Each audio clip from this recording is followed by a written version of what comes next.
Espero que podamos conseguir un micrófono que se oiga más fuerte aquí en la mesa, porque no tengo una voz muy fuerte. Estoy encantado de contar con esta variedad, este panel de ponentes. En primer lugar, quería presentarles. De todas formas, tienen la biografía ahí en la carpeta de información que les han dado. Sin embargo, como dije, les presentaré antes de su discurso. Y aún así, pues ahí tienen toda la información de su biografía, en mucho más detalle. En primer lugar, me gustaría empezar con el embajador Viswanathan de la Fundación Observer Research de India, que va a hablar sobre las organizaciones regionales y cambio los patrones del multilateralismo. ¿Funciona el micrófono? Sí, ¿verdad? Muchas gracias, Chris. En primer lugar, me gustaría agradecer a CAF y LSE por invitarme a esta conferencia tan importante. Es una ocasión muy importante para poder hablar con mis compañeros y amigos. Ha sido un honor poder estar aquí entre todos los académicos y compañeros. Este tema, los cambios en los patrones de multilateralismo. Envié un documento, no lo voy a leer, voy a hablar 10 minutos simplemente sobre el mismo. El primer tema es el multilateralismo y también el regionalismo. Y voy a hablar de cómo la globalización ha impactado en ambos y hablaré también de nuevos conceptos como el multilateralismo y las distintas partes interesadas. Estamos en un mundo independiente. Los problemas ahora son más amplios. Las cuestiones más candentes tienen un impacto en todo el mundo y ninguna nación puede decir que no le afecta algo que pasa en otra parte del mundo, ya sea terrorismo, seguridad energética, presión hídrica, ciberespacio, tráfico de personas y de drogas y seguridad y paz. Ninguna nación puede abordar esos problemas por sí misma. Requiere soluciones globales y del multilateralismo. También del regionalismo. El regionalismo se define como toda política dedicada a reducir las barreras entre distintos países, ya estén alejados o cercanos entre sí. Se podrían incluir grupos como BRICS o IPSA. Las regiones tradicionales y organizaciones como la Unión Africana, ASEAN, y la Asiática y SACS tienen el regionalismo como sus pilares. Hay distintos aspectos clave, como las economías de escala, unidades económicas viables, credibilidad de las entidades, negociación colectiva, gestión de recursos como agua y ecología y evitar conflictos en el desarrollo general. Hay distintos factores políticos y económicos. Normalmente pues están interconectados, pero no siempre. El mejor ejemplo de regionalismo de regionalización es la Unión Europea para acabar con los conflictos en Europa tras dos guerras mundiales. El modelo de la Unión Europea no se puede aplicar a ciegas a otras regiones. Una de las razones principales del éxito de la CE y la UE fue la presencia de un enemigo común, la URSS, algo que genera la integración. Hay otros factores como la liberación de la protección de Estados Unidos y las instituciones robustas. Estos factores no se desarrollarían o no tendrían éxito en otras regiones. La experiencia de la integración regional en Asia no ha sido muy buena. Hubo cierta experiencia en el sur de Asia. Bangladesh propuso el concepto de SAR, la Asociación de Cooperación de Regiones del Sur de Asia, en 1995, pero hubo cierto escepticismo y había quejas en contra de los grandes vecinos. India se centró más en los aspectos multilaterales de la diplomacia y Ginebra y Nueva York expuso sus ambiciones, pero no hizo mucho para promover el comercio entre los países de la región. Y se debe a dos razones. Una, la Guerra Fría, la dinámica de la Guerra Fría. India creó un foro económico y el segundo es que toda integración económica en el sur de Asia se vería con ojos sospechosos entre los países vecinos y sobre todo en Pakistán. Además, entonces se suspendió la cooperación. Pakistán se opone a toda cooperación regional por miedo al dominio de India. En noviembre del año pasado, el primer ministro de India, junto a otros primeros ministros, decidieron tomar distintas iniciativas regionales que beneficiaran a 2 o 3 países. El grupo India, Nepal, Bangladesh, y hay otro grupo que es India, Bangladesh, Bután, y el tercero, India, Sri Lanka y otros países de la región. ¿Qué es el multilateralismo? Hay distintas definiciones, pero básicamente es la definición de distintos países que trabajan conjuntamente. Tanto el regionalismo como el multilateralismo pueden tener éxito siempre que se promueva el interés internacional. Es decir, y también nacional, es decir, que cada país sienta que tiene un interés, ¿no?, para estar en esa organización. El multilateralismo debe evitar tener que haya un país que tenga una posición dominante. El multilateralismo, pues hay que abordar si ha tenido éxito a la hora de superar y afrontar los problemas actuales. El multilateralismo no es solo un idealismo, sino también una consideración política. Dentro de estas consideraciones políticas, pues una de ellas es que en un país dominado por la política bilateral, pues el multilateralismo puede promover los intereses nacionales de muchos estados. Además, los regímenes, gracias al multilateralismo, pues no impondrían tantas limitaciones. Y 3, la asistencia tecnológica. Es algo que promueve también el multilateralismo. El multilateralismo se crea ahora que es un vehículo. Esto es algo también que se ha acentuado por el proceso de la globalización. Una de las paradojas de las que hablan los académicos es que la política de abordar problemas globales sigue tratando las fuentes y las posibles soluciones a nivel transnacional y global. Los marcos multilaterales a veces son vehículos para los países para resolver distintos problemas. Esto es una consecuencia directa del fracaso de conseguir un marco multilateral. Ahora paso a la globalización. Como en muchos otros sectores, en las últimas 2 décadas la globalización ha afectado tanto al regionalismo como al multilateralismo. Aunque ha habido procesos de globalización en el pasado, el más reciente ha sido una variedad cualitativa. La globalización se ha definido como un mundo organizado principalmente por principios de mercado. También se ha dicho que la globalización es el fortalecimiento de la dimensión funcional del desarrollo y también una dimensión territorial del desarrollo. En los últimos 100 años ha habido 3 periodos diferentes de globalización. El primero, de 50 años,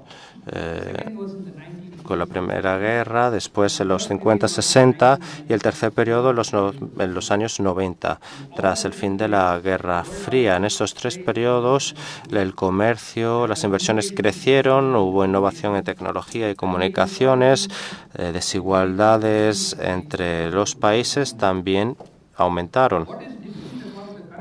¿Cuál es la diferencia entre la forma actual de globalización ahora? Pues la gran penetración del mercado en las economías. El mundo nunca ha estado tan interconectado e interdependiente. Los bienes son comunes. ahora. Y el expresidente de Chile ha mencionado esto en su discurso inaugural, que no hay movimientos de trabajo de empleados, no en la misma medida que de bienes, por ejemplo. El regionalismo y multilateralismo se ha descrito ya en el pasado. Algunos académicos hablan de regionalismo 2.0 y multilateralismo 2.0 e identifican las diferencias. No voy a entrar en esto. Podemos tratarlo a lo mejor durante las preguntas. Multilateralismo 2.0, pues se está transformando el sistema multinacional y multipolar. Hay distintos actores que están surgiendo y se está cambiando así la naturaleza del mundo multipolar. En el multilateralismo 2.0, la soberanía del Estado se está diluyendo de forma considerable. Las organizaciones regionales, instituciones supranacionales están cada vez tomando una mayor importancia. Por ejemplo, desde 1974, la ONU es observadora de la UNAG.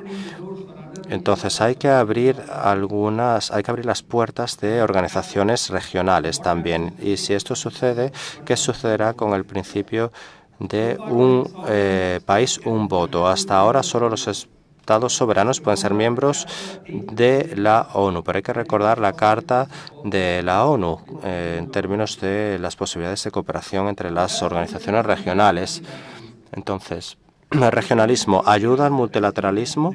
Pues sería diferente, ¿no?, si hiciéramos la pregunta en los años 90.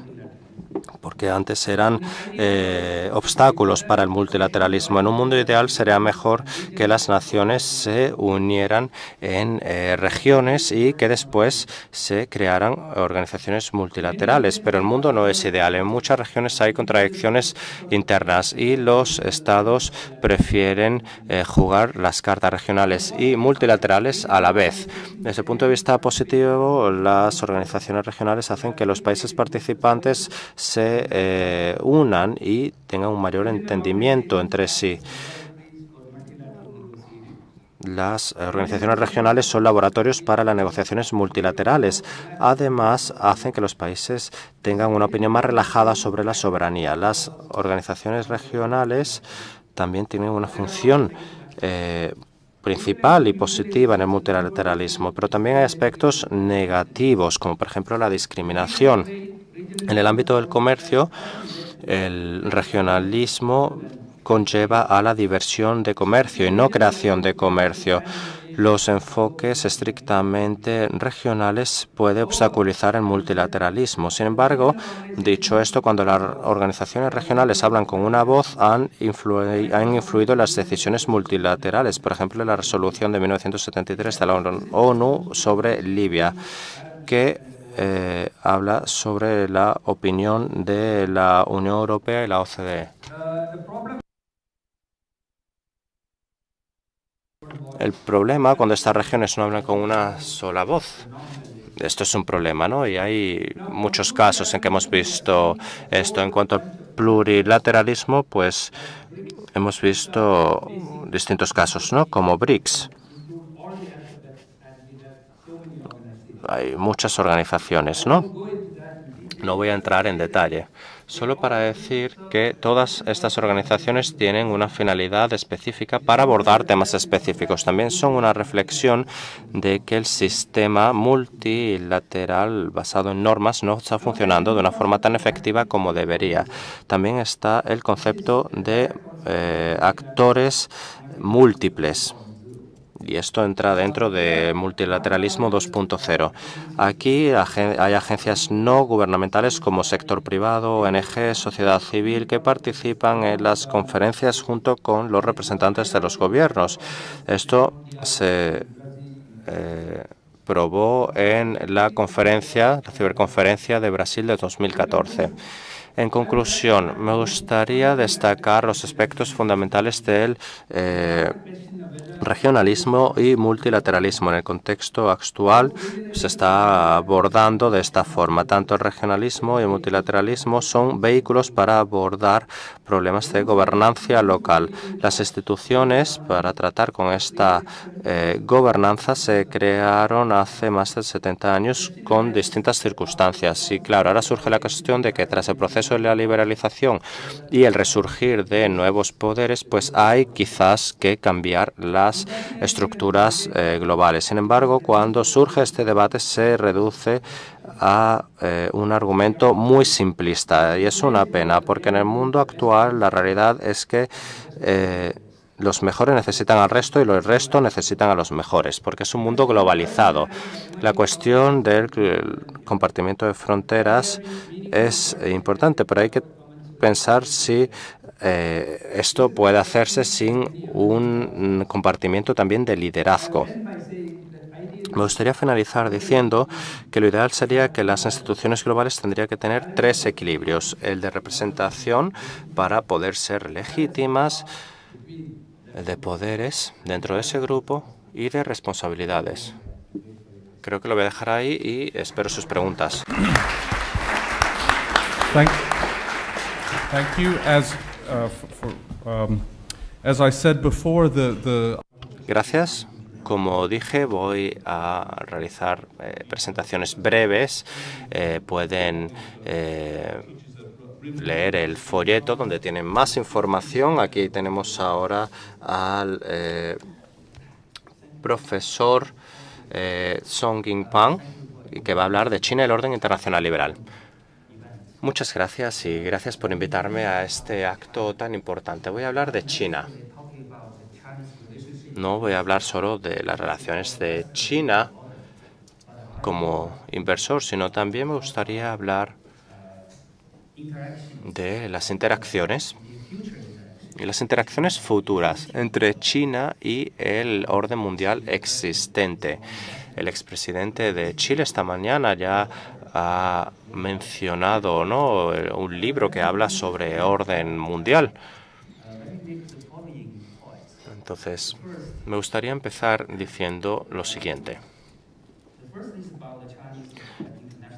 En primer lugar, la situación de China en el orden mundial existente y los líderes de China y los académicos de China todos piensan que China forma parte del sur global y del mundo en desarrollo. Sin embargo, hay muchas personas en Occidente, en el Reino Unido, en Europa y demás, que piensan que China no forma parte del sur global. Desde mi punto de vista, China sí que es realmente parte del sur global. Lo segundo que me gustaría decir sobre China es que este país ahora está entre el nuevo orden mundial y el orden mundial emergente. Así que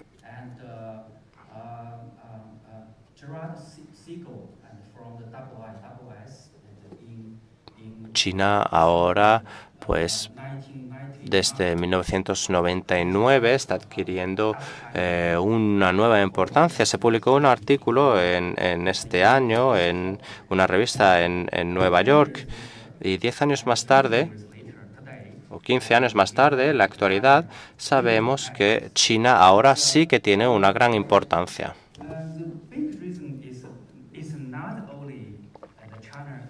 La razón principal no es solo que China sea la segunda economía más importante del mundo o que sea miembro permanente del Consejo de Seguridad, sino también China es un miembro clave de África y América Latina. La semana pasada en Pekín, China albergó la primera reunión de CELAC entre China y América Latina, con 30 países en total y con presidentes que fueron a visitar Pekín y mantuvieron esta reunión. Así que China tiene una función fundamental, pero la importancia de China reside en el hecho de que China está también configurando el nuevo orden mundial. Por una parte, China está en el orden mundial antiguo y, por otra parte, está también desempeñando una función principal en la configuración del nuevo orden mundial. Así que este nuevo orden en el que nos encontramos ahora, pues se ve que hay muchas cosas que desconocemos, incluso dentro de China. No conocemos mucho cómo China va a poder seguir influyendo en el mundo futuro. Me gustaría hablar también de la política exterior de China en términos de contribución de impuestos.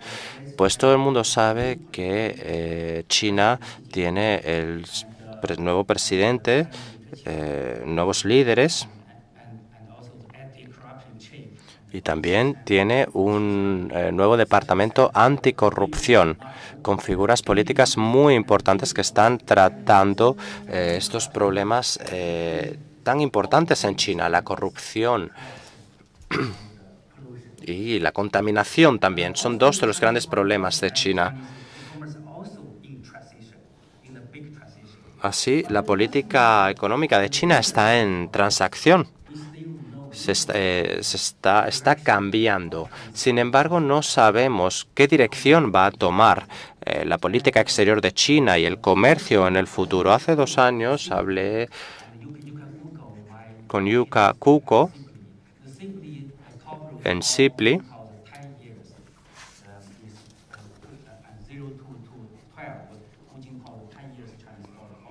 donde se trata distintos temas, como en esta conferencia. Yo di un discurso inaugural y hablé sobre la política exterior de China y dije que había mucha acidez, por así decirlo. Así, por una parte, China sigue teniendo las relaciones con el mundo occidental, Estados Unidos y Europa. Y nuestro primer ministro habló en Chicago y dijo que Estados Unidos está guiando el mundo. China acepta el liderazgo de Estados Unidos y no tiene ninguna intención ni capacidad de cambiar el orden existente, el liderazgo de Estados Unidos actual. Así se tranquilizó a Estados Unidos y este nuevo liderazgo de China sigue tranquilizando a Estados Unidos. Obama estuvo en Pekín en noviembre en una cumbre y Xi Jinping lo invitó a la sede en Nahe para tener una cumbre informal. Así, este marco con Estados Unidos es un nuevo tipo de poder basado en relaciones.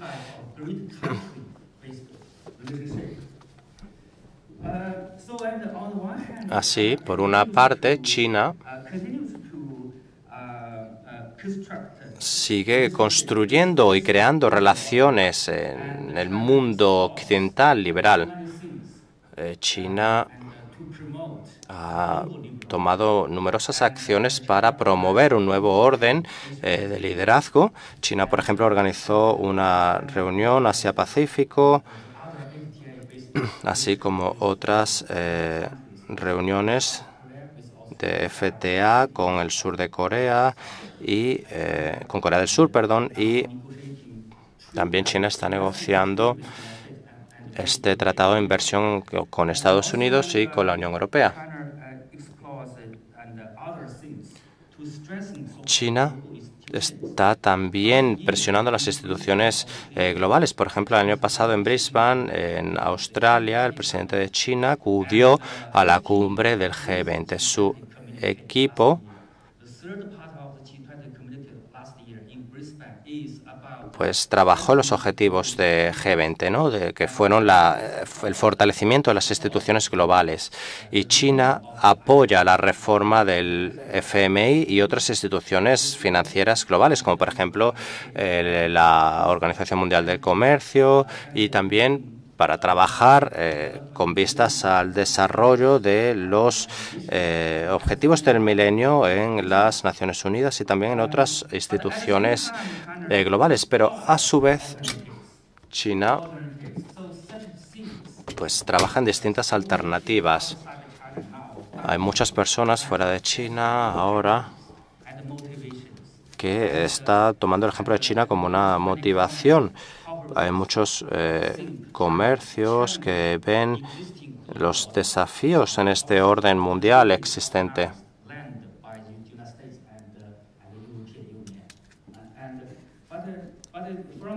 Así, desde el punto de vista de mi país, de China, los líderes de China y todos los académicos de mi país, incluyéndome a mí, seguimos pensando que China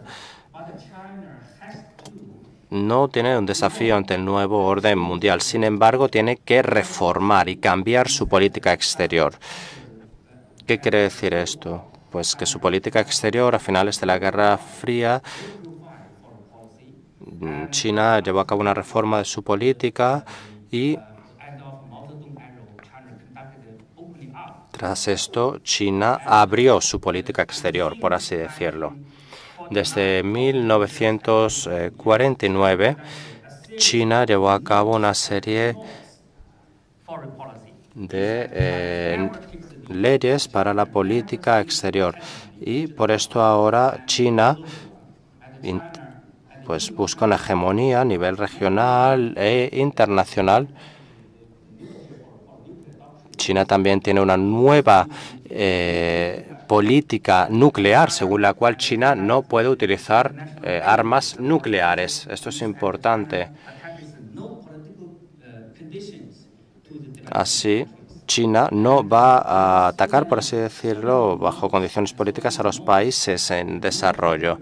Entonces hay muchas leyes negativas, ¿no? Muchos no, pues que no va a interferir, no va a acabar con la soberanía de otros países. Todo esto tuvo lugar en China. Al mismo tiempo, China sigue sin desafiar, por así decirlo, el orden mundial. Y hay muchos ejemplos que ponen de manifiesto esto. Muchas situaciones que se pueden poner como ejemplo. Lo siguiente que quería mencionar es China y su interacción con las empresas y con el orden existente.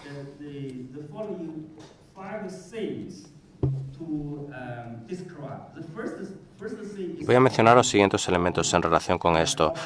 Algo importante es la cooperación, y es que China coopera con el resto. Segundo lugar, cambio, porque China está impidiendo a las instituciones financieras actuales que se reformen, incluyendo instituciones como IDP a nivel regional, para poder reflejar el cambio internacional y el cambio de poderes y para incluir a otros países como China, India y otros países emergentes. El tercer elemento es la creación.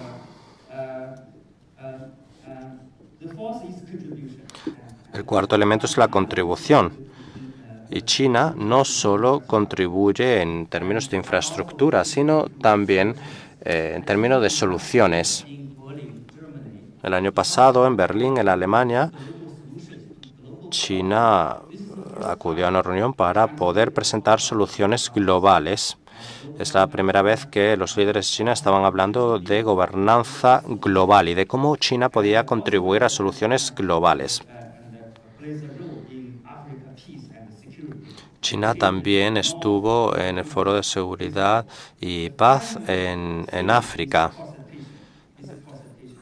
Y el último elemento es la concertación de los órdenes mundiales. que hará un concierto entre el nuevo orden, las organizaciones internacionales, los nuevos grupos. Me gustaría concluir diciendo que en el pasado,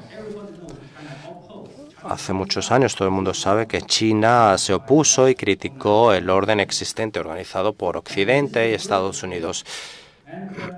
Esa fue la primera fase. Sin embargo, más adelante, con la reforma y la apertura, China cambió.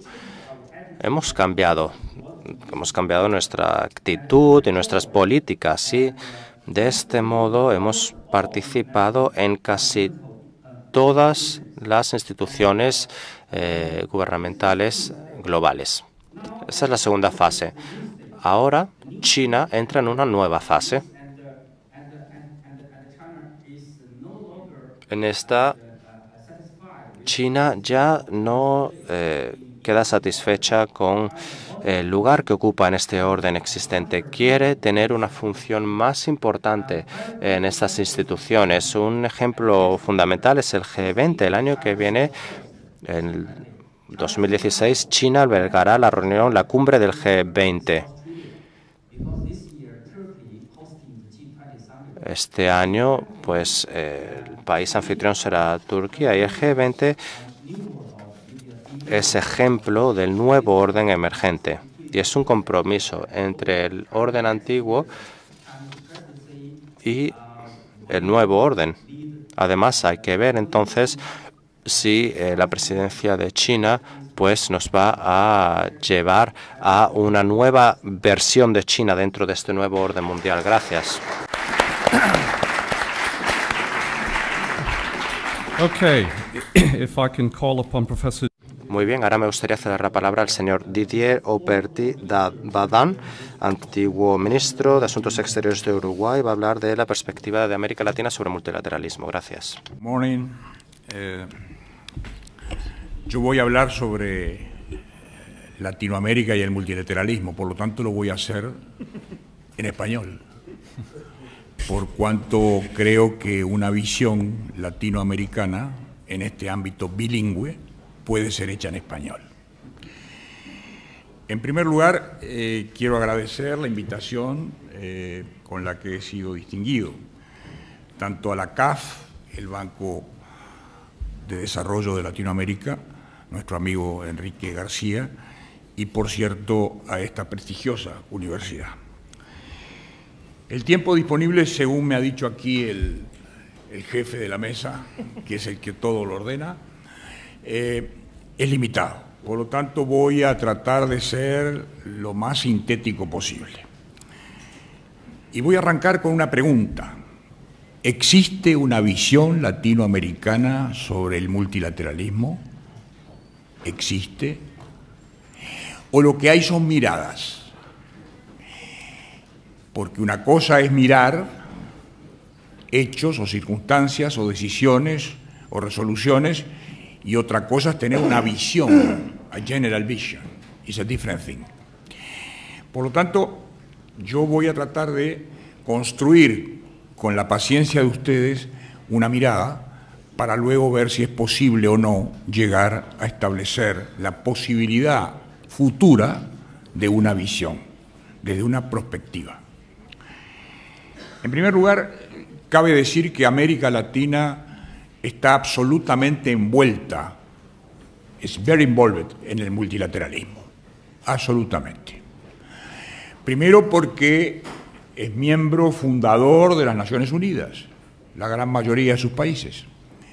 Segundo, porque sus países son miembros de los 160 países de la OMC.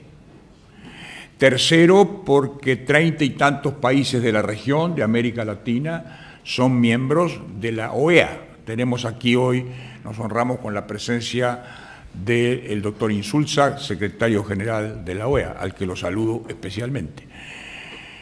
Tuvimos hace unos momentos la presencia estelar de Ricardo Lagos, que ha sido el presidente de Chile durante 6 años y que toda vez que ha intervenido en cuestiones relacionadas al conjunto de América Latina ha expresado una voz verdaderamente latinoamericana.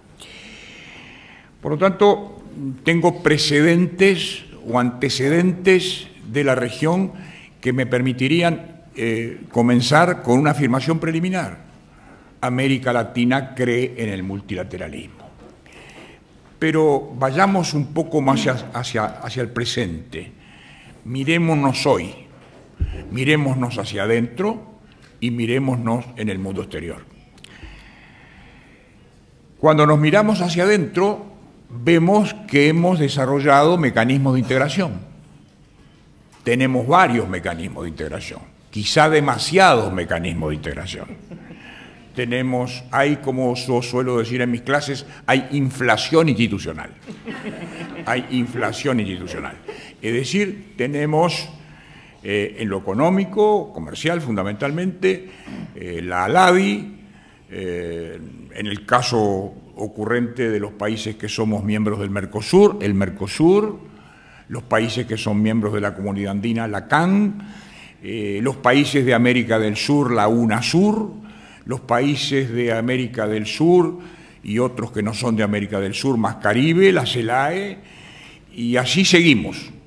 Creamos cada vez que un organismo no nos satisface, en lugar de mejorarlo, creamos otro. Es más sencillo ponerse de acuerdo en crear algo que no se sabe bien para qué es, que ponerse a hacer funcionar aquello que sí se sabe para qué fue creado. Tenemos la OEA, que es una organización de Estados americanos que tiene, por supuesto, una historia larga y, como toda persona física o jurídica con una historia larga, tiene activos y pasivos. Pero realmente es la única organización hemisférica de naturaleza política. Y es la única organización en cuyo ámbito hay tratados, por ejemplo, en materia de derechos humanos. ¿Y quién puede negar la importancia del desarrollo del sistema democrático y de los derechos humanos en la región? ¿Quién puede negar que ello ha sido un paso adelante en el multilateralismo y en el contenido del multilateralismo? No solo en la forma multilateral, que todos sabemos de lo que hablamos cuando hablamos de los tratados de Viena y hablamos de todo lo que ello implica. Por lo tanto, el punto de arranque, el punto de partida, es que hay una importante dosis y por momentos una sobredosis de multilateralismo en la región. El segundo punto es que hay que ver cómo funciona ese multilateralismo. Veámoslo por un momento. En Naciones Unidas, el Grupo Latinoamericano-Caribe, GRULAC, es un grupo para acordar posiciones en materia de elección de candidatos, básicamente. Y esto lo digo desde la experiencia de la presidencia de la Asamblea durante un año. Y nada menos que en el periodo en que sucedieron los episodios de Kosovo. Configurar una reunión del Grupo Latinoamericano-Caribe para tomar una posición en el tema Kosovo fue absolutamente imposible. Y hay otras razones también que explican esta, yo diría, inoperancia.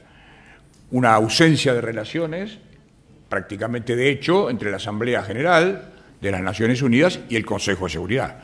Y en el medio el secretario general, que tiene que jugar más con el Consejo, que tiene facultades coercitivas que no tiene la Asamblea.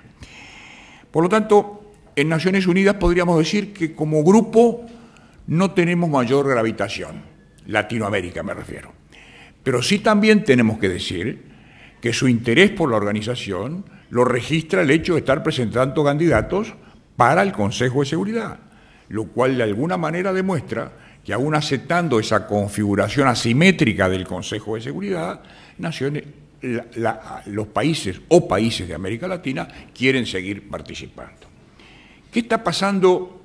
Salimos del escenario del sistema político global de Naciones Unidas y nos vamos al sistema político global en materia de reglas de comercio. Y vamos a la OMC con su inacabable ronda de Doha y unas perspectivas donde hay un arranque del bilateralismo competitivo con el multilateralismo. Si hay un lugar en que la competencia bilateral entra a jugar fuertemente respecto del multilateralismo, es en materia de reglas de comercio, en materia de acuerdos comerciales, en materia de solución de conflictos Y no lo digo yo, que soy un profesor de Derecho Internacional, lo dicen los expertos del comercio internacional más elocuentes y más persuasivos de América Latina, incluido algunos de Brasil, que señalan, entre otras cosas, que este bilateralismo es la respuesta natural, es la legítima defensa frente a la inacción del globalismo de la Organización Mundial de Comercio en cuanto a la universalidad de sus reglas. Por lo tanto, ahí hay un principio de bilateralismo del que debemos preocuparnos, o debe preocuparse una mirada cuidadosa, debe tomarlo en cuenta. Veamos qué está pasando a su vez con los mecanismos de integración. Y tomemos fundamentalmente aquel del que yo puedo de alguna forma brindar un testimonio, otra de las razones por las que hablo en español, porque para ser testigo de un hecho hay que hablar en el idioma de origen. Y quiero en esto ser muy claro. Yo soy mercosureño o mercosurista o mercosuriano, como quieran llamarle. Los tres rótulos me pueden caber en cuanto al contenido. Pero también tengo un alto grado de decepción, de escepticismo, de falta de confianza, de méfiance en el Mercosur.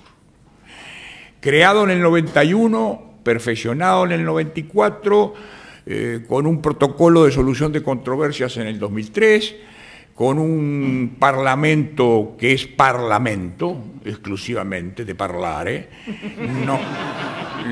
no es un cuerpo de decisiones, no tomó decisiones, por ejemplo, en el conflicto de las pasteras, de las fábricas de celulosa, no tomó decisiones en el cierre de los puentes, no tomó decisiones verdaderamente imperativas en el caso de Paraguay, es decir, un parlamento. Entonces, ese multilateralismo mercosureño no se está aplicando al objeto mismo de su creación, que fue ampliar el comercio, ir de la zona de libre comercio, pasar por la unión aduanera y llegar al mercado común. 3 etapas, triple steps. No, nos hemos quedado prácticamente en el segundo y a medias. Estamos en el segundo escalón, el arancel externo común, y a medias, porque tenemos tantas excepciones a ese arancel que prácticamente no podemos decir que haya un arancel externo común. Pero además, ¿qué está pasando? Como no resolvemos los problemas internos del Mercosur porque sus órganos no funcionan adecuadamente, ¿qué hacemos? ¿Lo achicamos? ¿Lo concentramos? No, lo ampliamos. Y tenemos un nuevo socio. Un socio que es Venezuela, que no ha firmado todavía, por ejemplo, acuerdos fundamentales como reglas de origen. En un organismo de integración comercial, tener reglas de origen es una pregunta de examen que yo hago en facultad y si alguien me dice que no tiene mayor importancia, vuelve dentro de 6 meses. Es decir, reglas de origen es la clave para un organismo de integración. El acceso al mercado con reglas de origen. Bueno, esas reglas de origen no las tenemos todavía con este nuevo socio. Por otro lado, hay permanentes trabas al comercio, arancelarias y no arancelarias.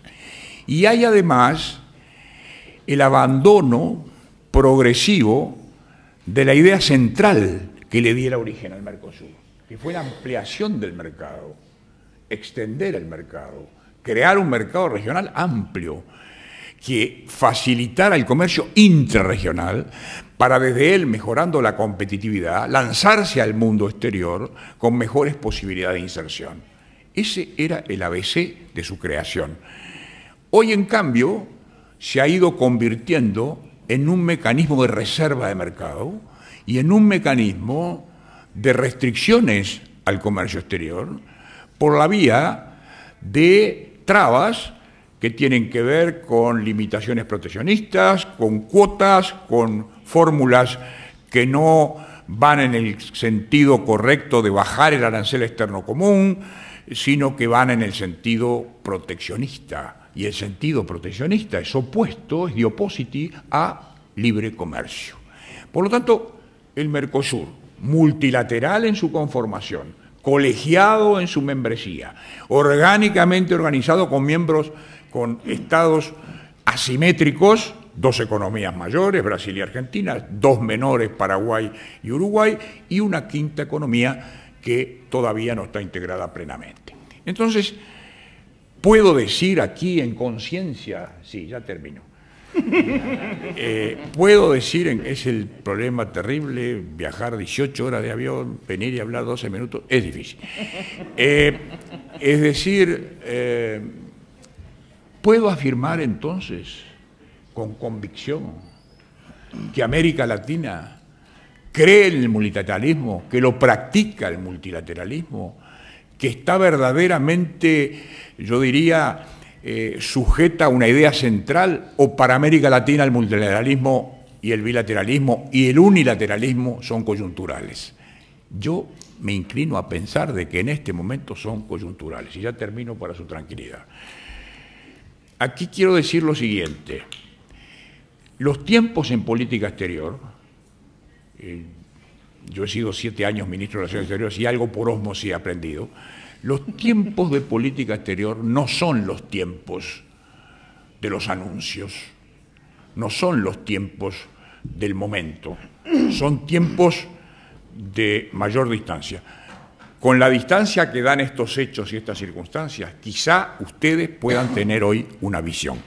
Yo todavía la estoy construyendo. Muchas gracias.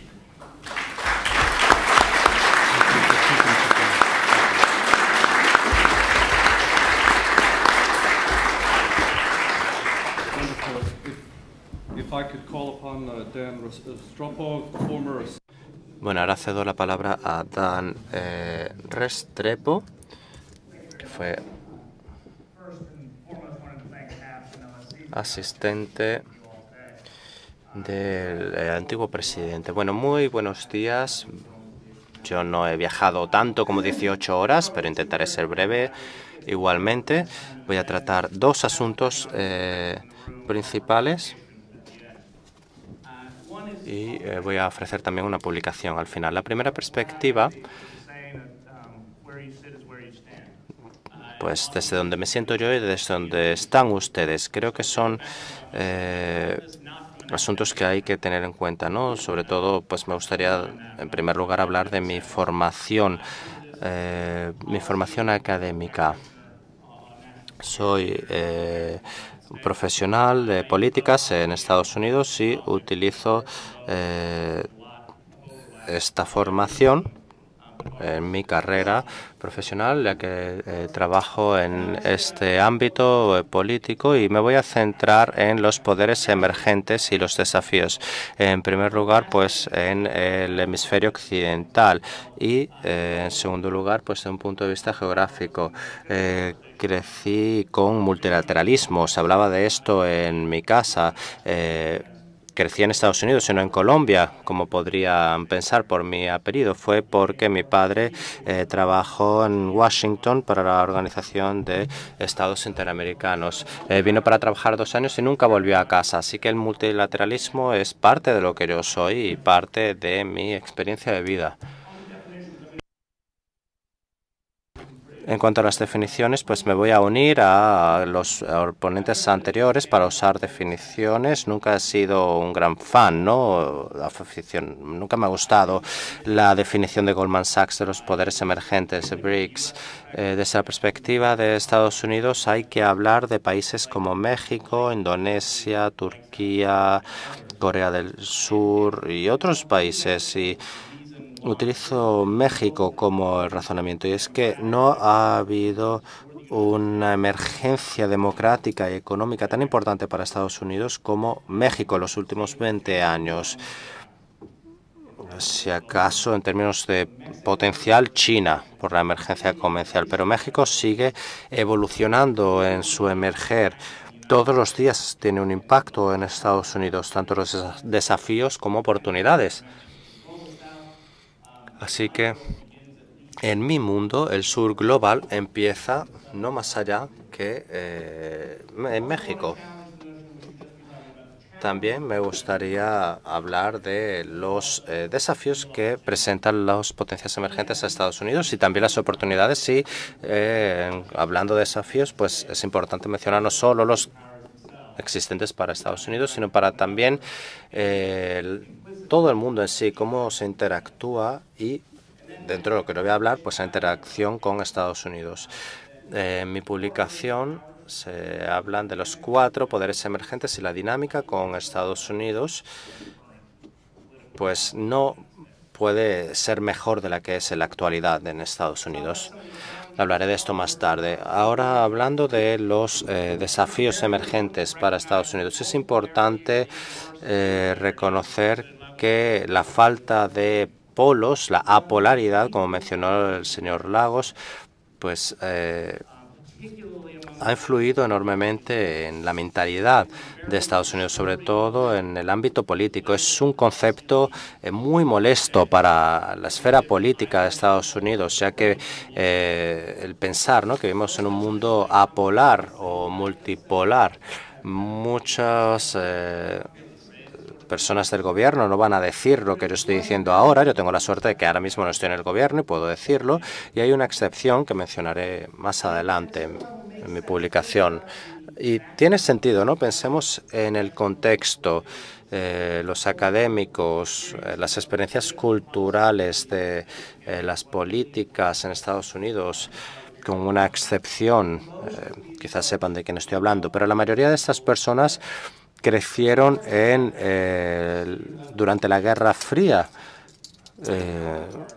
Mis compañeros eran al menos una década mayor que yo. Y pues así se puede ver como todos mis compañeros que 6 años después de dejar la universidad, pues tuvo lugar la caída, ¿no?, de la Guerra Fría. Entonces crecieron en este contraste de la Guerra Fría y con eso pues se sienten cómodos, es lo que conocen y no tienen una gran experiencia profesional o conocimiento de primera mano con los poderes emergentes. Hay excepciones, también es una cuestión de generación, ¿no?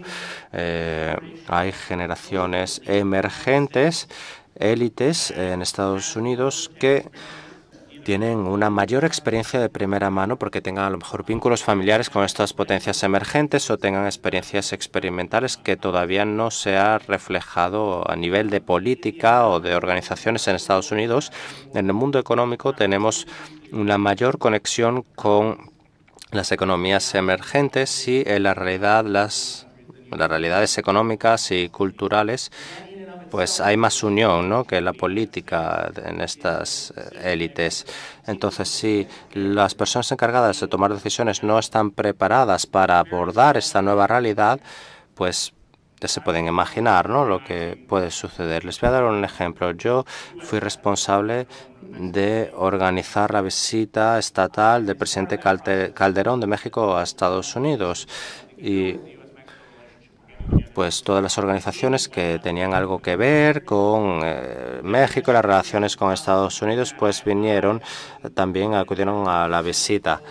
Se envió una propuesta con participantes para esa reunión y que debía aprobar mi jefe. Mi jefe me llama y me dice: Restrepo, ya he celebrado 300 reuniones de este tipo y solemos tratar este tema y el otro y el otro. Y veo la lista de gente que acabas de proponer y solo tengo una pregunta. ¿Quiénes son? Esto es una persona muy importante en el gobierno de Estados Unidos, una persona muy preparada en términos de procesos entre agencias y procesos internacionales. La diferencia en la relación de Estados Unidos y México con otras relaciones es que no conoce a esta gente y esto, pues claro, presenta un desafío. En cuanto a la política, pues hay resistencia al cambio. Se manifiesta de forma principal en el debate sobre las excepciones de Estados Unidos. ¿Qué significa esto? Si existe o no, si es algo bueno o malo. Pues esto es lo principal, ¿no?, del tema principal del debate. Incluso entre aquellas personas que aceptan que sí existe esta nueva realidad, hay cierto nivel de frustración, preocupación, que refleja uno de los desafíos principales, y es que existe un mundo multipolar, pero no estamos en un mundo multiresponsivo, que responde de forma múltiple. No estamos dispuestos a abordar temas que, al menos desde el punto de vista de Estados Unidos, son comunes y cuya respuesta todavía no se ha conseguido. Además, no hay una agenda coherente con el sur global. En América se ve esto mucho, ¿no? SALAC, por ejemplo. A veces le pido a muchas personas que lean las directivas de SELAC porque son muy importantes. Y la mayoría de las declaraciones de SELAC versan sobre dos temas. Uno ya casi ha desaparecido, que es criticar a la política de Estados Unidos contra Cuba. Eso fue antes del 17 de diciembre del año pasado. Y otro, muy pertinente para algunos de los aquí asistentes, son las Falklands, las Islas Malvinas. Entonces, no hay una agenda coherente. Bueno, ya solo me quedan 30 segundos, así que me gustaría decir que el presidente Obama está más abierto a la apertura dentro de Estados Unidos, pues sobre todo por cómo es él. Él creció en una familia global. Literalmente su familia está distribuida por todo el mundo. Pasó muchos años en Indonesia, algo que fue importante para que sea lo que es. Además, aprecia el límite de poderes.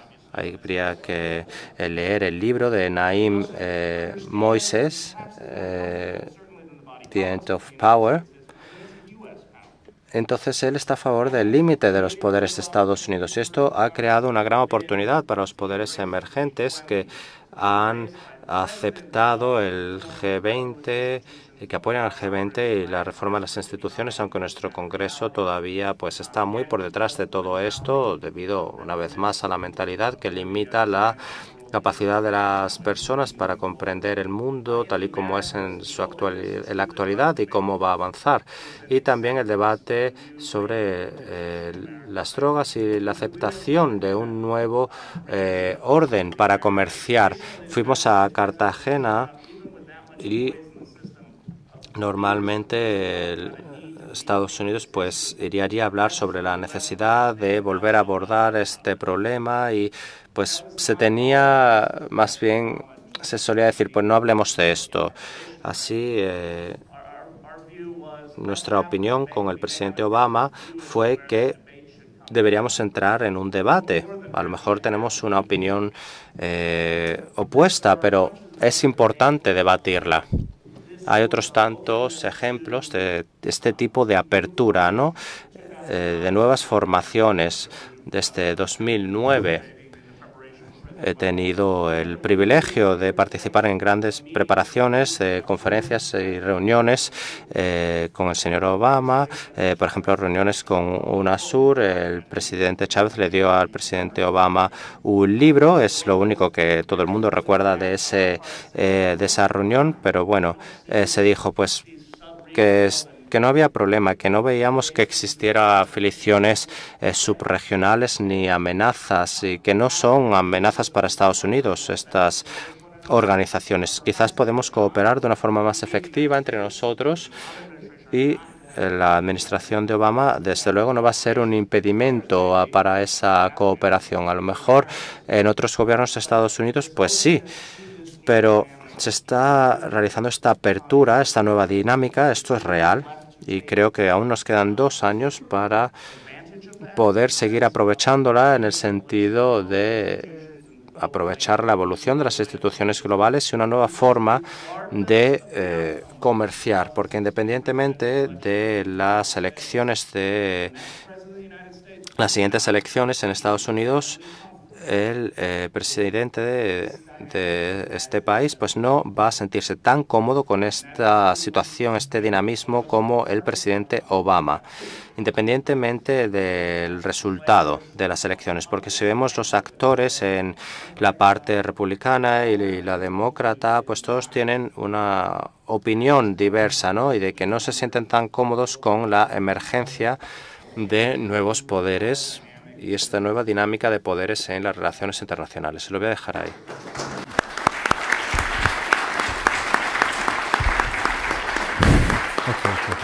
Thank you very much. Muchas gracias. Muchas ideas, mucha información. Ahora le damos la oportunidad de la audiencia para que puedan hacer preguntas o comentarios o contribuir. Les voy a pedir que se identifiquen y, por favor, que hagan una pregunta y no un discurso, por favor. 3, en primer lugar.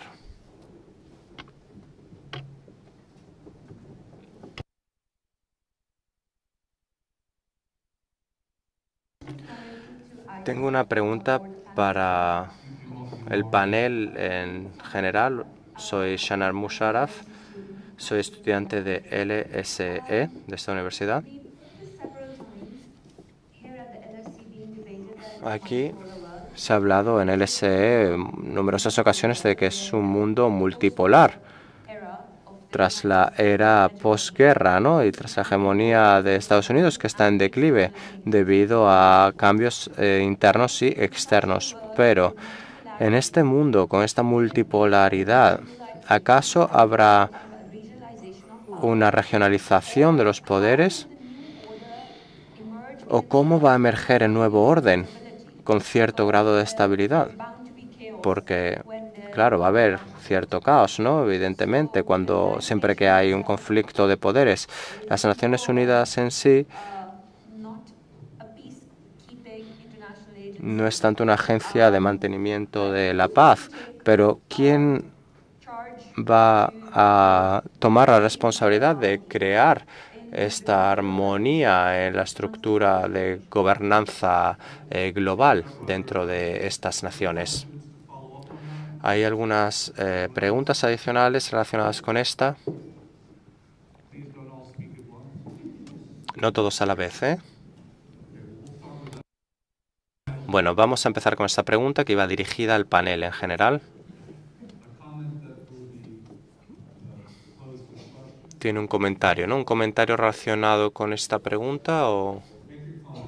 Bueno, puedo hacer el comentario y después pues responderemos a la pregunta. Lo siento, el micrófono no se oye. No sé.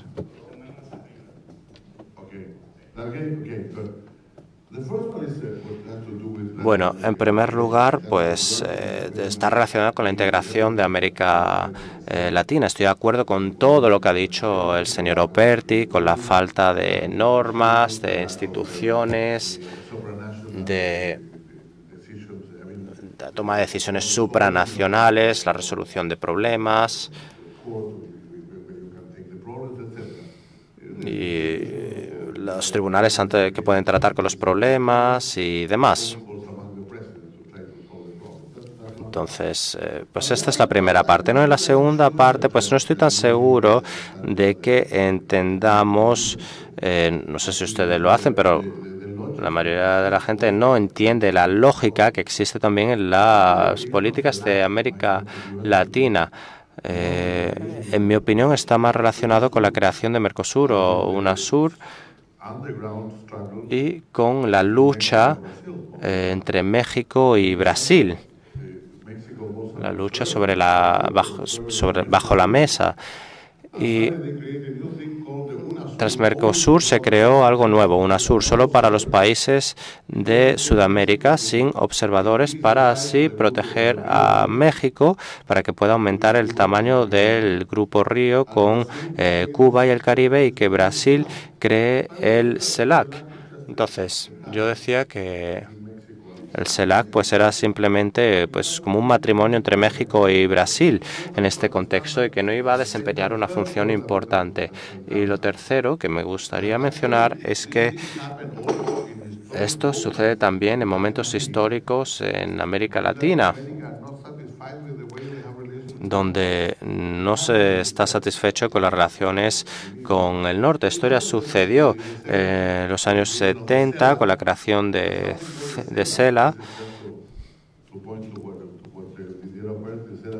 Eso está relacionado con lo que ha mencionado el señor Operti, con la acumulación de organizaciones, y es que está el CELA, ¿no?, el Sistema Económico para América Latina, que se creó en los años 70, fue muy importante en los años 80 y que incluye a exactamente los mismos miembros que CELAC.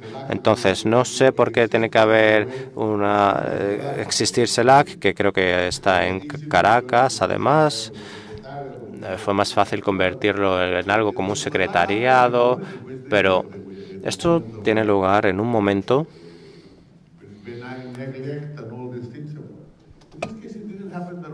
que pues hubo cierta negación, ¿no?, de la situación real y demás, y todo esto sucedió incluso antes de la elección del presidente Obama. Antes de este momento, tras la elección del presidente Obama y tras la cumbre de Trinidad y Tobago, pues ya esto dejó de importar, porque el presidente pues acudió allí y dijo: quiero hacer políticas con ustedes y no para ustedes. Y esto pues sucedió para Cuba, la eliminación de sanciones, y pues después se interrumpió. Y aquí es cuando CELAC y las cumbres y todo lo demás empezó, porque, bueno, así es como pasó, ¿no?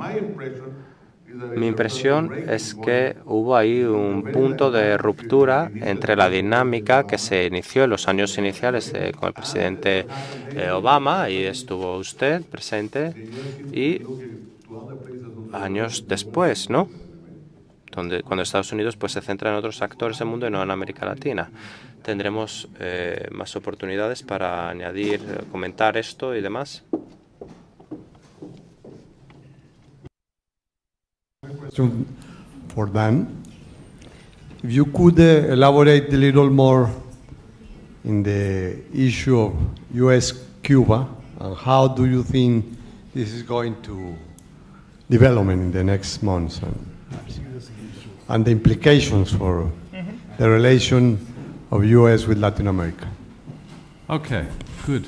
Let's start. There was a general question to the group. Let's start with that. We'll go from this end there, and then we'll go to the next issue after that. So start from this. Regionalization versus stability. Yeah, but I'd like to start on this end here. No. Yeah. If you want, go ahead. No, go ahead. General issue. Okay. There was that interesting question about declining U.S. hegemony and what will be the new structure. In fact, if I understand, your question was more on the peace and security side. On that, we have a whole session, I think, after lunch. So I'm sure it will be discussed at great length. But I'd like to say one or two things. One is this question of U.S. power declining. I am not one who is totally convinced by that, and there are many. And it is only in relative terms, in the sense that since other powers are rising, and US is not rising from the level it is, so it appears as if there is a decline in US power.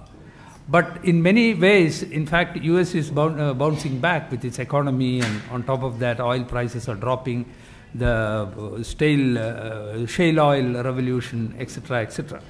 And US economy is very resilient. So it is very premature to write off US. Now, even if one accepts that there is a decline in US power globally, the question remains that will it lead to a total collapse of the world order that US has created? That's a totally different question. US may decline in power, but the world order created by US after the Second World War may continue in some modified form. Why I say that is because even countries clamoring for greater responsibility, global responsibility, including BRICS and other emerging powers, they have benefited greatly from the globalization and from the existing world order. You cannot deny that. And it may not be in anybody's interest to have a total collapse of the system. So it may be that the same order is continued, but with participation from other countries. Now, there the question comes, what is the kind of participation? There is no doubt that there needs very substantial reforms in the international organizations. Even a very strong realpolitik believer like Henry Kissinger, in his latest book, World Order, he has said that international organizations, if they have to be effective, there are two aspects to it. One is the legitimacy and the other is the power. And both are important. If the organization is very powerful but it doesn't have legitimacy, it will unravel sooner or later. Or if it is very legitimate but it has no power, probably like the UN General Assembly, then it will have very nice intentions but it won't be able to implement. So that fine balance is what may be needed in taking the new kind of responsibility by the emerging powers. Now, there is a last point I would like to make. If such a group wants to participate and be a part of the global governance system, there has to be naturally leadership sharing. Tiene que haber naturalmente un intento de compartir el liderazgo. Ahora, antes de que esto se pueda dar, es tema de la gallina y el huevo. ¿Qué viene primero? Pues dice, bueno, si nos va a dar más poderes, pues nosotros no vamos a asumir las responsabilidades. O dicen, bueno, primero ustedes se asumen las responsabilidades y después le damos más poder. Déjenme responder brevemente a sus preguntas.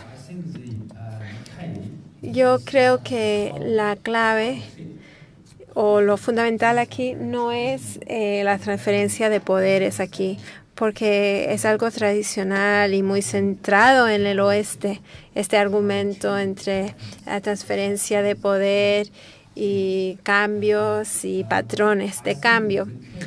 Bueno, yo creo que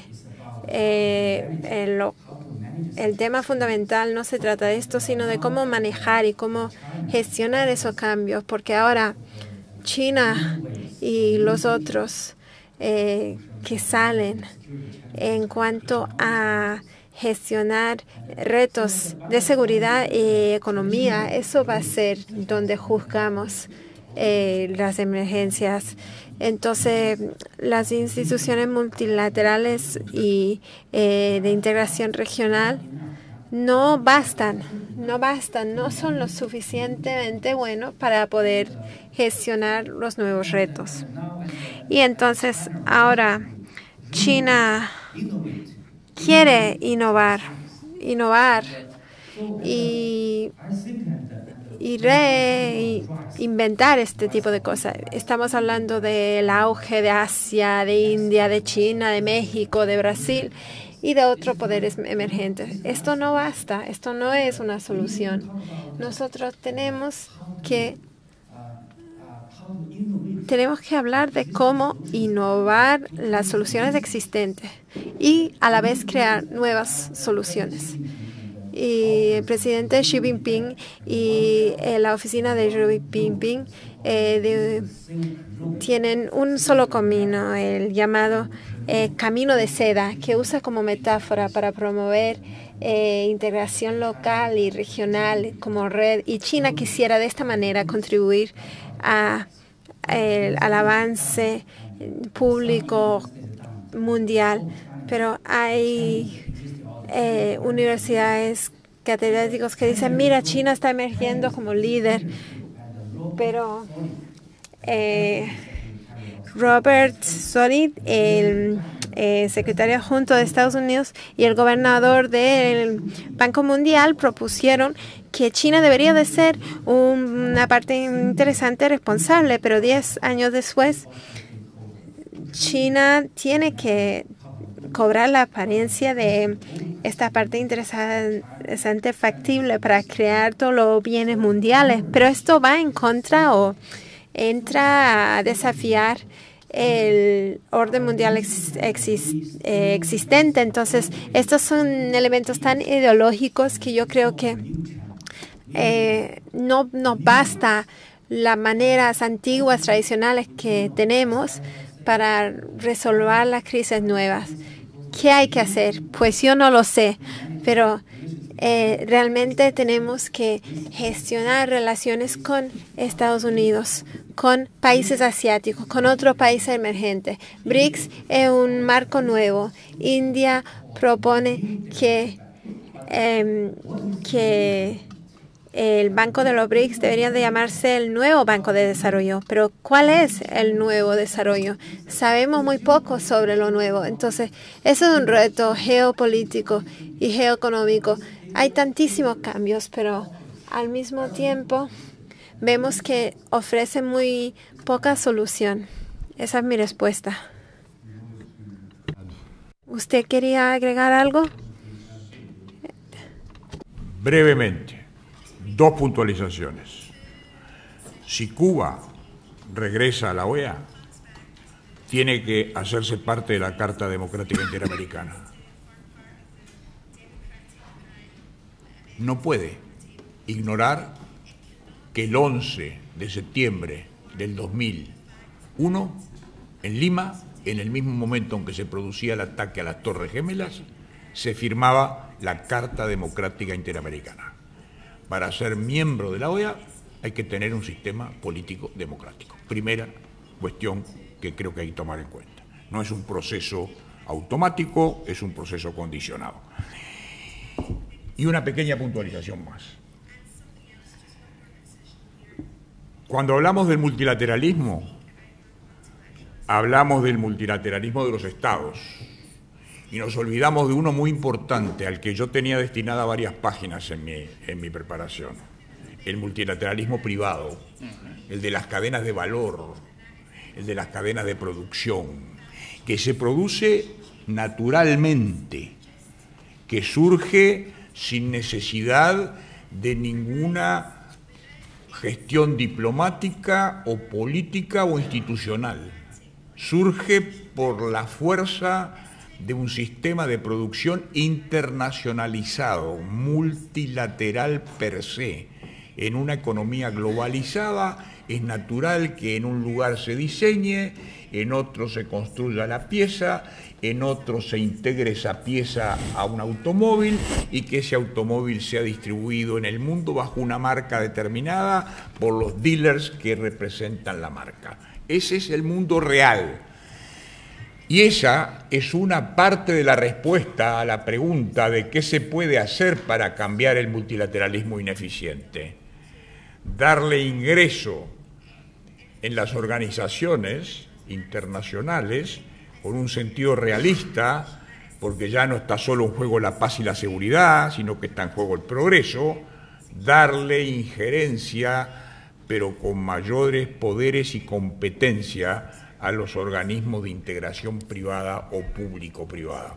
Ahí hay una línea de reforma, de revisión razonable de los instrumentos creados a mitad del siglo XIX, del siglo XX, perdón. Ahí hay una línea de aproximación razonable. Yo hubiera querido hablar de esto, pero no tuve tiempo. En todo caso, lo dejo para seguir pensando. En estas cosas nunca se agota el pensamiento en un solo acto. Perdón por el tiempo. Gracias. Thank you. So I'm actually going to go to the specific U.S.-Cuba question. Entonces voy a retomar el tema de Estados Unidos-Cuba que me hicieron. Bueno, aquí uno ve muchas cosas. En 3 horas van a ver la publicación en el registro federal del nuevo juego de legislación que implementa lo que el presidente anunció en diciembre, 17 de diciembre, nuevo régimen de viajes entre Estados Unidos y Cuba, inversiones en telecomunicaciones e infraestructura en Cuba,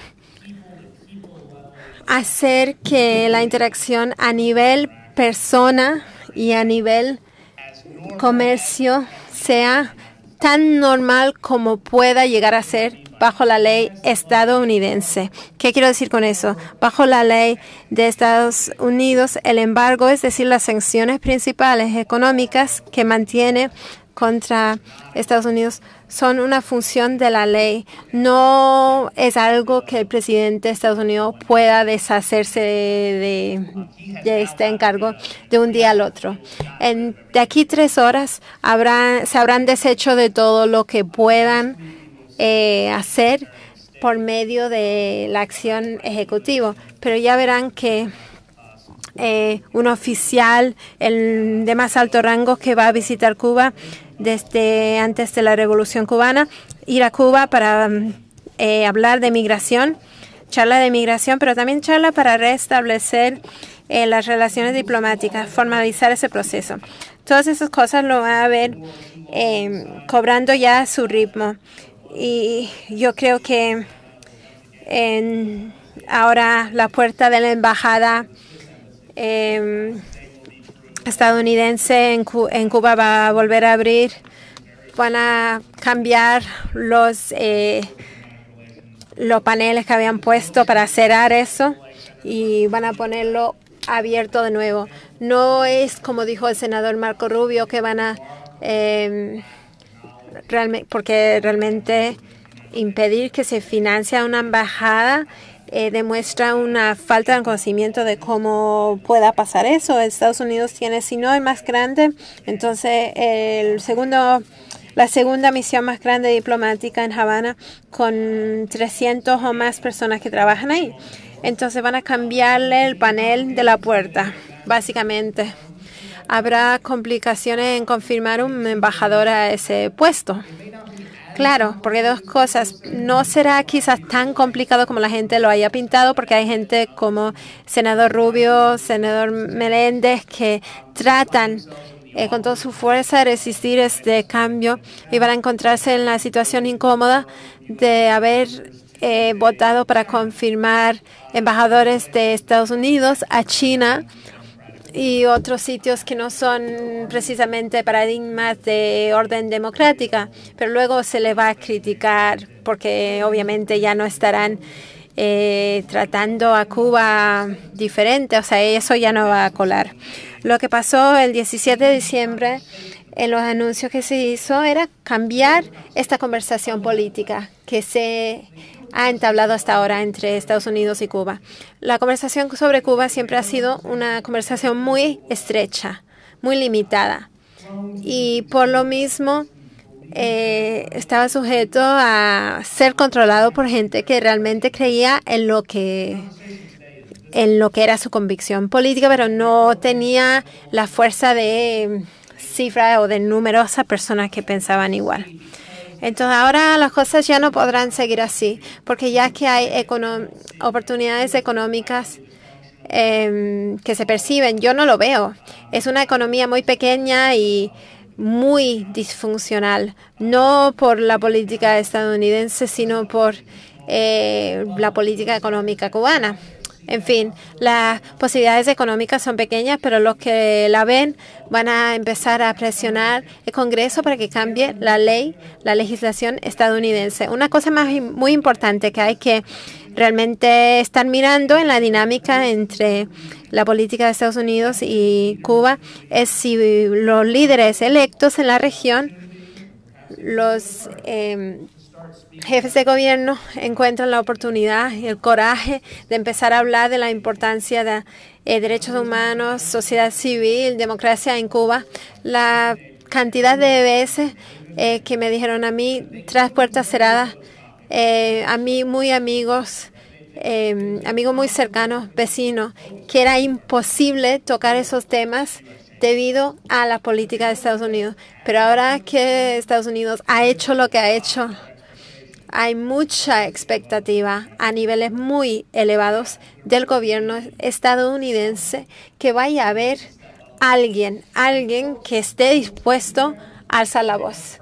Cuando la gente no lo haga, habiendo tenido la oportunidad perfecta, porque todo el mundo se va a reunir en abril en Panamá, el último de Obama, el Cumbre de las Américas, yo creo que como no lo hagan ahí, habrán dejado pasar una oportunidad enorme para continuar esa evolución del Partenariado de Río en las Américas, de realmente hacer las cosas de manera conjunta, porque era un tema que salió del discurso de Obama de mayo que dio en Miami hasta diciembre de 2014. Esto realmente es una oportunidad verdadera para ir avanzando de manera conjunta. Y yo soy pesimista con cautela. Soy escéptico de que realmente la región pueda asumir ese papel o que lo haga. Tenemos algunos minutos para preguntas. El señor que está aquí atrás. Yo voy a hablar en español. Mi nombre es Juan Pablo Marín, estudiante del Máster de Gerencia Pública y Gobierno en el LSE y presidente de la Sociedad Colombiana de LSE. Soy un convencido de la idea del Multilateral Organizations.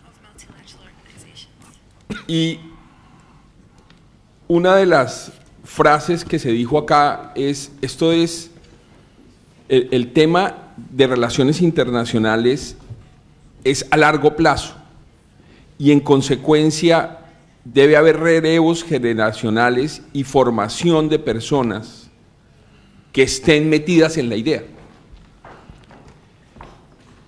Me tocó esperar casi toda una vida académica y profesional para un evento como esto en el LSE. Veo que hay un divorcio muy grande entre la academia en Latinoamérica y los organismos, cualesquiera sean estos. Me gustaría escuchar de los panelistas si coinciden con esa idea. Y si sí, ¿qué acciones específicas podemos emprender nosotros los estudiantes y las organizaciones para que haya una posibilidad de continuar con la posta para llegar a esa meta? Esa es la pregunta.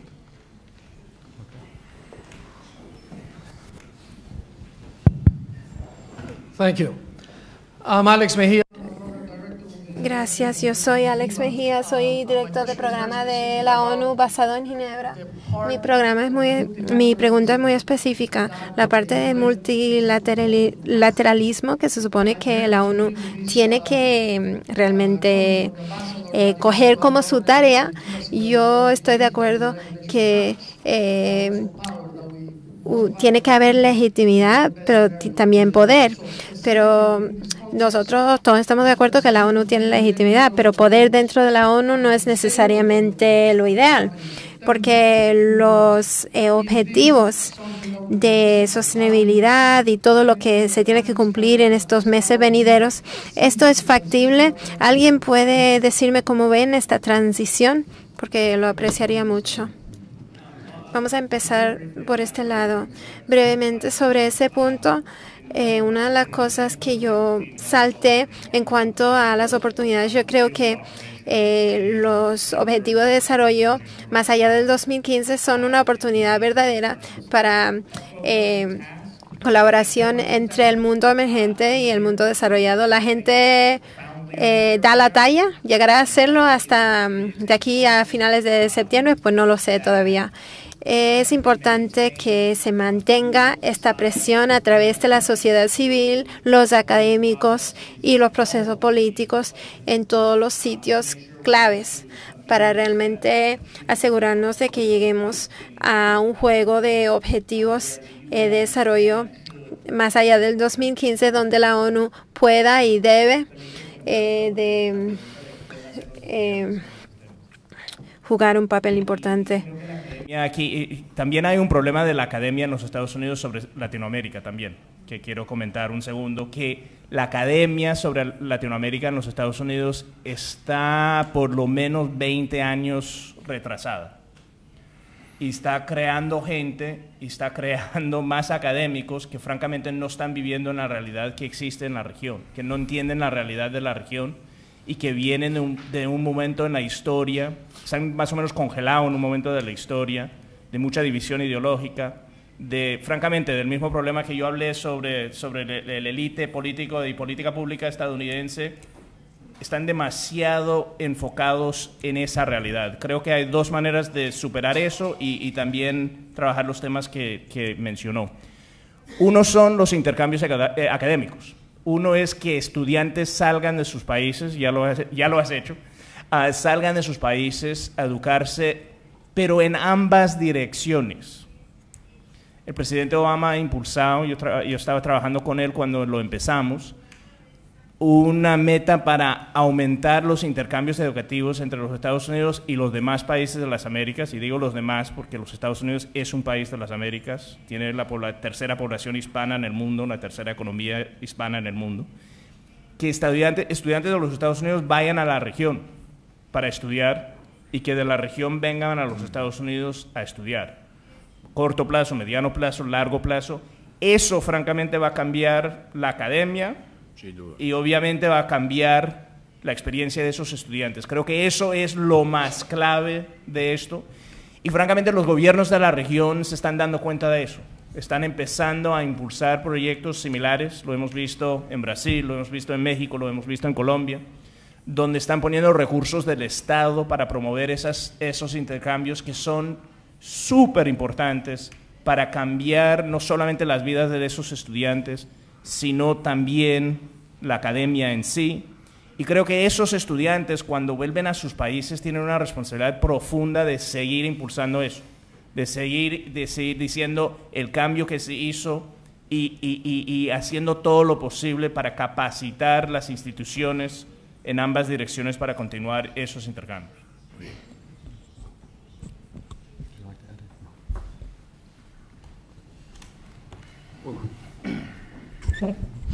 You had the first word, now you have the last word. Bueno, tomó el primer turno de palabra y ahora pues va a acabar también. Sí, estoy muy agradecido. Hubo una pregunta también sobre los objetivos de desarrollo del milenio, ¿no? Y es verdad que no queda mucho tiempo, solo unos meses. Todos ustedes conocen, ¿no?, cuáles son los problemas principales. Son muy complejos, pero para simplificarlos, pues la mayoría de los países en desarrollo quieren que el desarrollo sea el pilar principal de los objetivos de desarrollo del milenio. Sin embargo, hay distintas presiones de los negocios y el sector empresarial para que esté más orientado hacia el mercado. Eso es lo primero que hay que decidir. Lo segundo es que el último proyecto que se ha estado discutiendo, el último borrador, pues es una lista enorme de 69 objetivos. Se hace que sea pues difícil de manejar. Hay opiniones según las cuales pues habría que reducirlas drásticamente. Además, en este proceso, a diferencia de los objetivos de desarrollo del milenio, hay una participación activa de las sociedades civiles y las ONGs, algo que es esencial, ya que pues esto es básico, ¿no? No solo participan, sino que además son partes interesadas, son actores activos y pues tienen una voz en el resultado final, si no, no va a ser efectivo. Lo último es que el problema con todas estas cuestiones es que las Naciones Unidas y otras organizaciones están trabajando de forma separada, pero tenemos que darnos cuenta de que los objetivos de desarrollo del milenio y también la reducción de riesgos de desastres que se trató en Japón y demás están interrelacionados, pero no hay una coordinación entre ellos, sino que se están abordando los problemas de manera independiente. Tendría que haber un enfoque integrador entre cambio climático, desarrollo sostenible y reducción de riesgos de desastres. Deberían estar los tres relacionados. Bueno, hablé demasiado rápido. Un último comentario. Si hay algún otro comentario sobre los objetivos de desarrollo del milenio, muy breve. Ahora, China está aumentando la asistencia oficial a los objetivos de desarrollo del milenio. Hay muchos programas nuevos a nivel oficial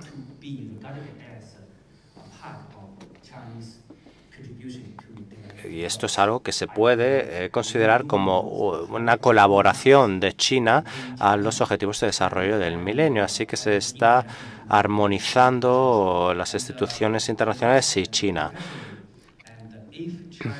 Además, si China libera a la sociedad civil china y, bueno, más que lo libera, si le proporciona asistencia a los objetivos de desarrollo del milenio, pues hay muchas sociedades civiles en China que pueden desempeñar una función muy importante en África, América Latina y las islas del Pacífico. Bueno, me gustaría agradecer a los ponentes por sus contribuciones excelentes y por la paciencia de que esté yo aquí limitándoles el tiempo que tenían para presentar. Muchas gracias.